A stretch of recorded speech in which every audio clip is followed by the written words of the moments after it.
大家好啊！今集我哋繼續順德之旅嘅時間。第一站我哋先去金榜上街，去發掘一下一啲地道嘅順德美食。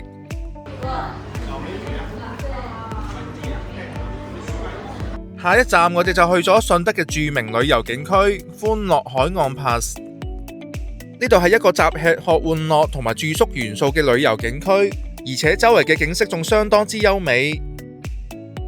今次我哋會喺呢個區域玩2日1夜，所以都會喺呢度嘅酒店入住1晚。晚飯時間，我哋去咗食非常之出名嘅大良無米粥。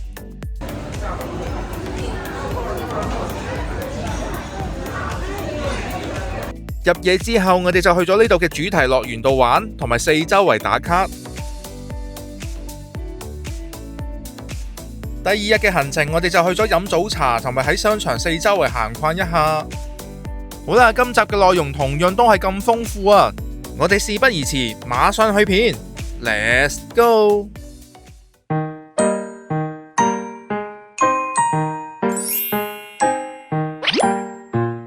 大家好啊，歡迎收睇滋滋遊遊。今集嘅順德之旅，我哋去咗位於順德大良嘅金榜上街。呢條金榜上街係一條非常之出名同埋歷史悠久嘅食街。今集我哋就喺度發掘一下有啲咩好嘢食先。呢條街係以金榜牛乳而馳名。呢條街亦都係體驗老順德風情同埋街頭美食嘅好去處。除此之外，呢度仲有啲好有特色嘅建築物同埋打卡位。但係嚟到呢一度最特別嘅，當然係呢條充滿地道美食嘅食街啦。喺北帝廟旁邊嘅呢一條窄巷就係大名鼎鼎嘅金榜上街。呢條金榜上街話長唔長，話短唔短，喺呢個位置一直向前行，行到尾再行返轉頭，即係將呢條街來回行一次，咁就可以行勻晒所有嘅鋪頭。呢度大部分嘅鋪頭都係以食嘢同埋賣手信為主。如果大家打算嚟行呢條街嘅話，建議一定要留定個肚啊，因為相信大家嚟到呢一度之後係會瘋狂地咁樣掃街。好啦，就等我哋同大家發掘一下呢條街有咩特色啦。放5到7天，不用放冰箱。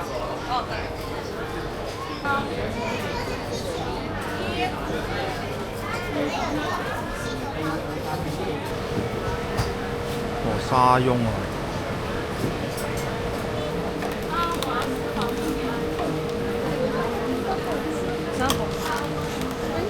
不用排隊啊！不用排隊啊！係啊，你最終你都係3樣嚟嘅。我哋翻嚟攞。有資金度啊，大香菇啊！咁咪食完咗翻嚟攞。幾多塊嚟？叫咩名啊？果醬和我知道。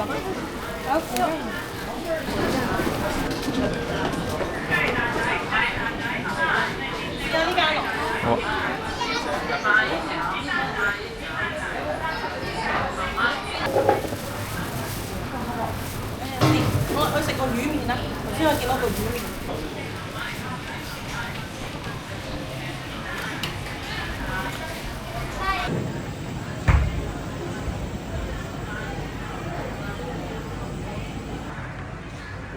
嗰啲湯咩？係麻油味咯。搞笑。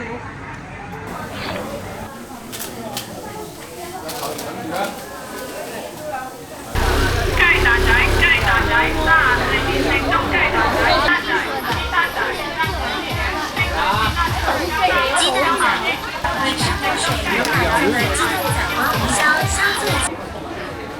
现在增价了。好疼啊！炸嘅啲，炸嘅。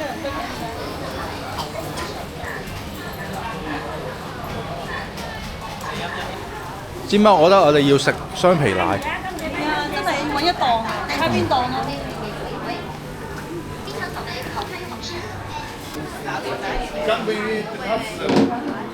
人大嘴吧？人大嘴。好得意啊！有個凳仔喺度，有個紅 A 凳啊！係喎。因為太差嘅就係入邊。哎，哥哥啊！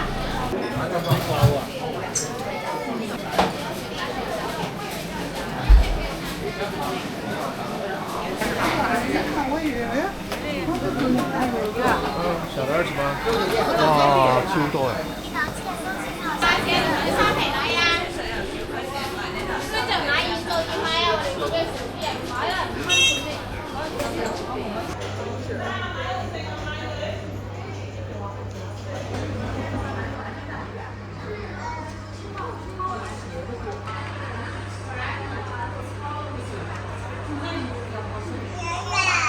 唔知好唔好食？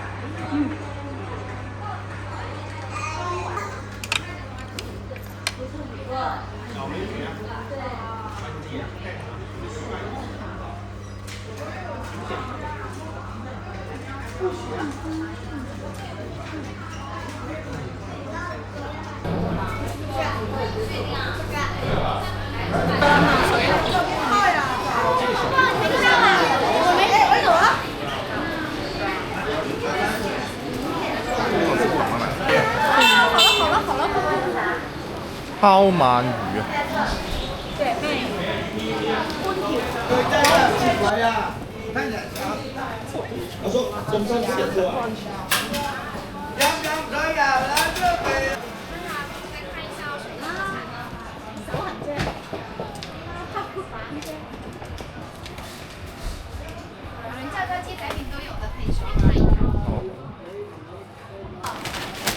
新年快樂啊！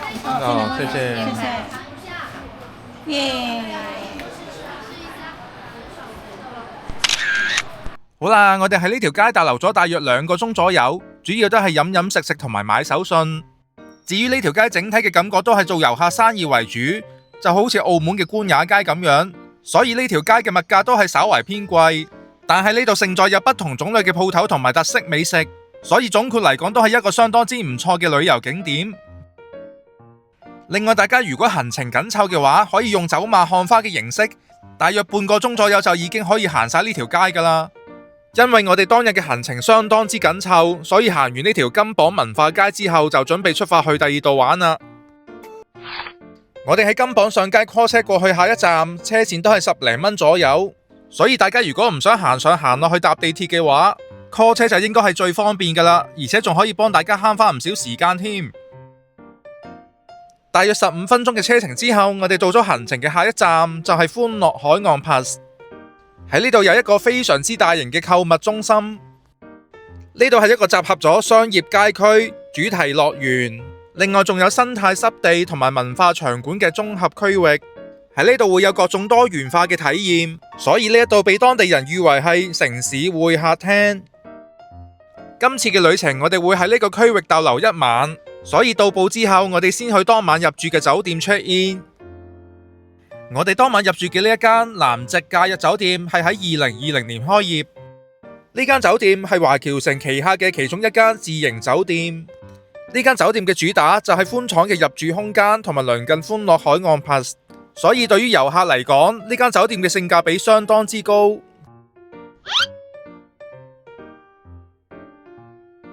經常都會有啲網民話，點解芝芝成日都會坐住架 BB 車呢？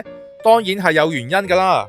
既然今次冇帶 BB 車，咁就唯有芝巴抱住芝芝，叉翻一陣電先。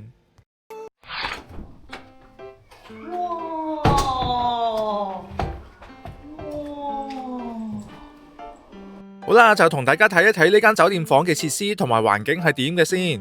入到房之後，大門口嘅側邊就係一個 mini bar 同埋小雪櫃。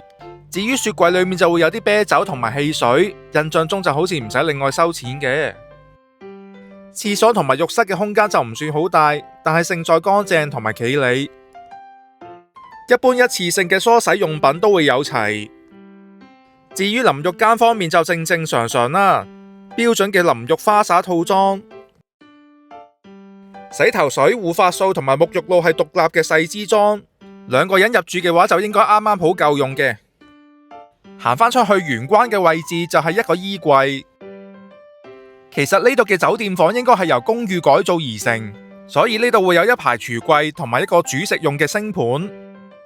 呢度嘅間隔同埋大小同一般嘅公寓冇咩分別，空間感十分之足夠。喺窗邊嘅呢個地方係一個泡茶嘅空間，中意飲茶嘅朋友仔見到呢些工具應該會好開心啦。好啦，跟住我哋望一望窗外嘅景色，望出去嘅景色相當之開揚。整個歡樂港灣 Plus 嘅景色一覽無遺。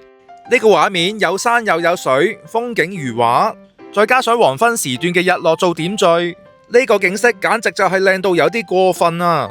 可以令你將啲煩惱暫時拋諸腦後，可以好好咁樣享受一下當刻嘅感覺。再睇埋呢一間房入面嘅其他設施，雖然呢度嘅電視有好多個台，非常之多嘢睇，不過我哋就揾唔到有翡翠台。至於電掣面板係會有 USB 插咗，所以充電都非常之方便。冷氣方面就只有一部分體機，冬天就還好，夏天就應該會唔夠凍。另外呢度嘅熱水係用儲水式熱水爐，所以如果沖涼沖得耐或者人多嘅話，可能就要等時間煲水啦。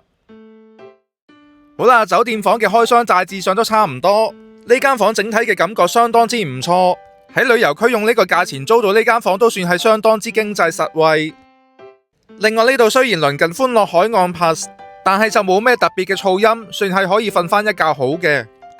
所以呢一間酒店無論係住宿體驗抑或係性價比都相當之唔錯，所以我哋都好推薦俾大家。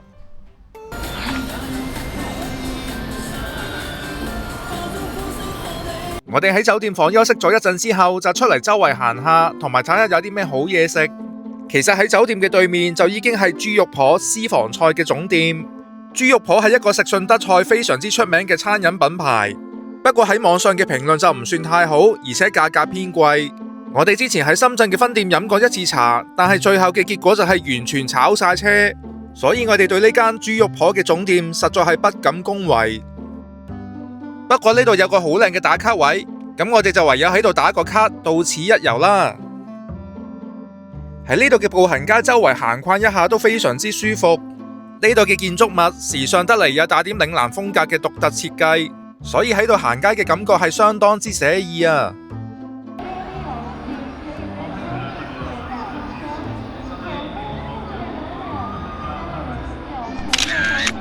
好啦，時間都差唔多，我哋周圍行咗一陣之後，就準備去食晚飯。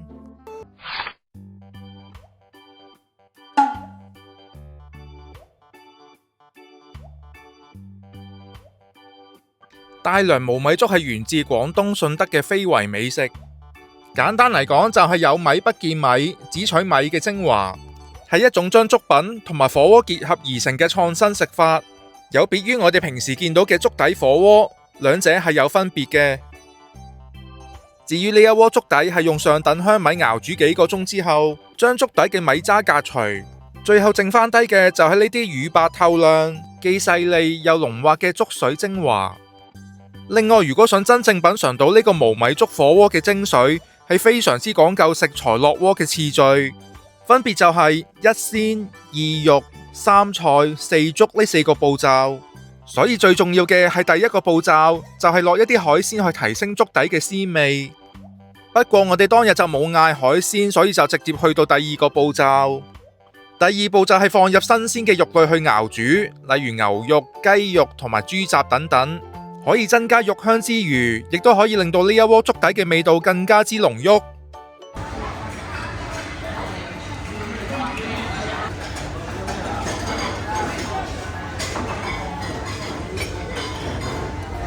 牛肉嘅質感係非常之軟滑，而且肉嘅香味同個粥底係完全融合咗。不過可能我哋冇落海鮮嘅關係，所以整體上粥底嘅味道就唔算話非常之突出。所以無論係啲牛肉抑或係啲粥底都係比較清淡。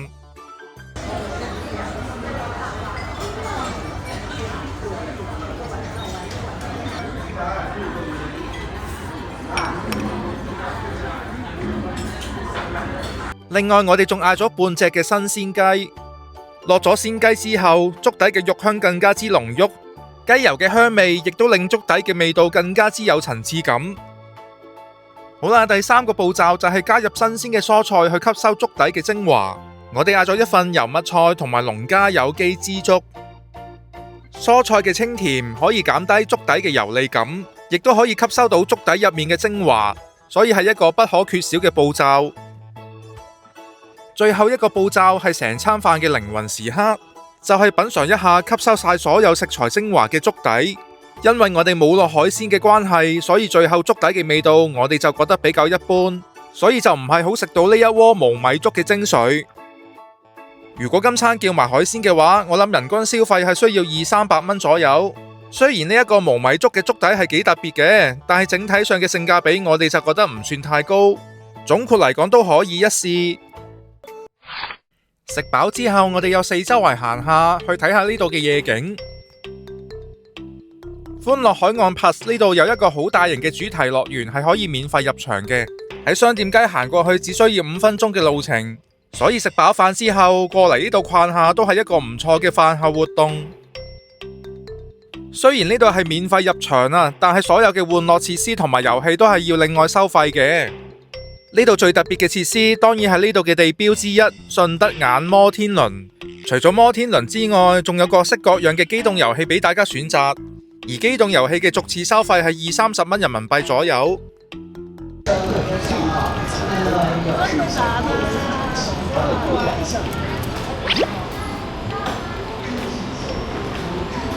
芝芝同埋芝巴就去咗玩呢個叢林飛車。至於呢個過山車嘅刺激程度，我哋就覺得中等啦，所以大人同埋小朋友都可以一齊玩。但係呢個過山車只係玩一個圈，所以1分鐘左右就玩完啦，我就覺得唔係好抵玩。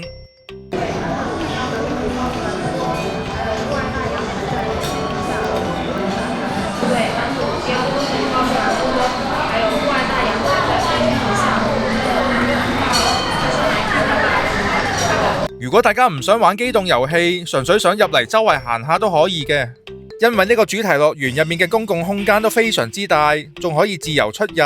大家可以1蚊都唔使俾，入嚟睇下嘢，四周圍打下卡，可以輕輕鬆鬆咁樣感受一下主題樂園裏面歡樂嘅氣氛，都係一個唔錯嘅體驗。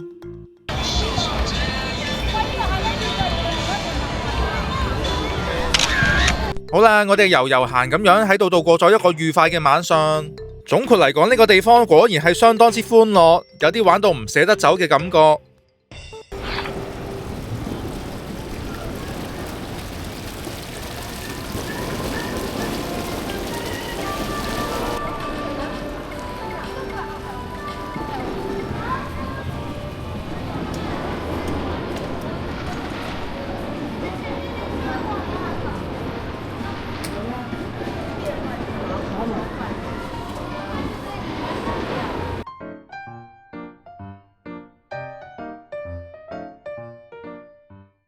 The next day， 轉眼間嚟到行程嘅第2日，因為當日係大年初一新正頭啊，所以我哋起咗身之後就出發去飲早茶，食翻餐好嘅。其實我哋前一晚入住嘅酒店係有自助早餐供應，但係整體上啲嘢食嘅水準我哋就覺得一般啦，所以就唔算太吸引。另外我哋嘅房價只係包2份自助早餐，如果小朋友用餐嘅話係需要另外收錢嘅，所以我哋就唔選擇喺酒店食早餐啦。難得嚟到順德呢個美食之都，梗係要去揾啲好嘢食啦。所以我哋而家出發去一間順德嘅老字號嗰度飲早茶。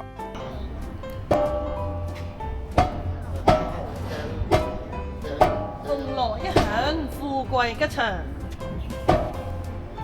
今日我哋去嘅呢一間酒家係位於順德歡樂海岸站 A 出口嘅附近，佢係一間已經有70幾年歷史嘅老字號。喺當地係一間非常之出名嘅酒樓。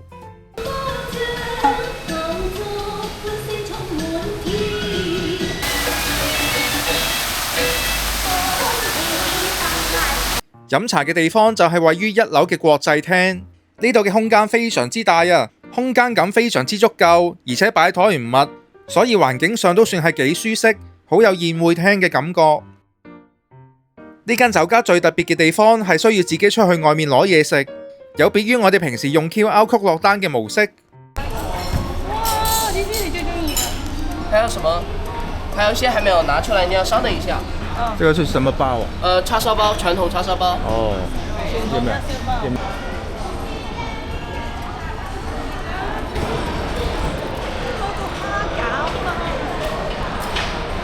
嚟啦嚟啦，蝦餃嚟啦！咁細粒嘅？呢個擺你，擺你。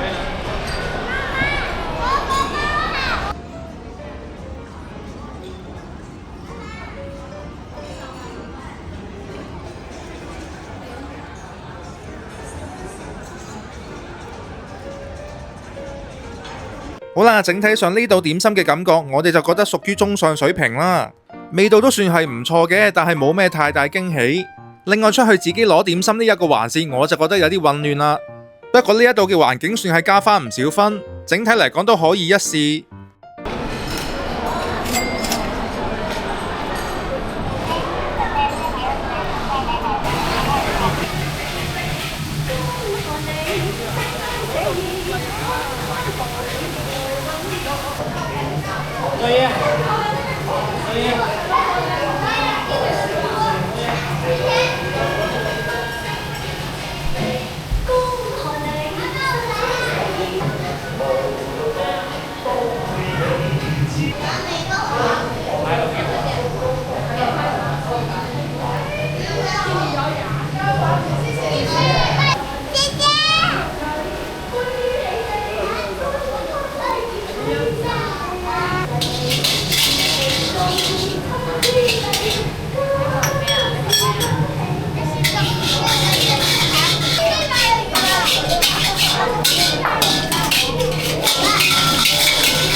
哥仔，36蚊。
今集嘅分享去到呢一度，多謝大家收睇滋滋油油，希望大家可以俾個 like 支持一下，另外仲有分享、留言同埋訂閱我哋嘅頻道。好啦，我哋下條影片再見啦，拜拜。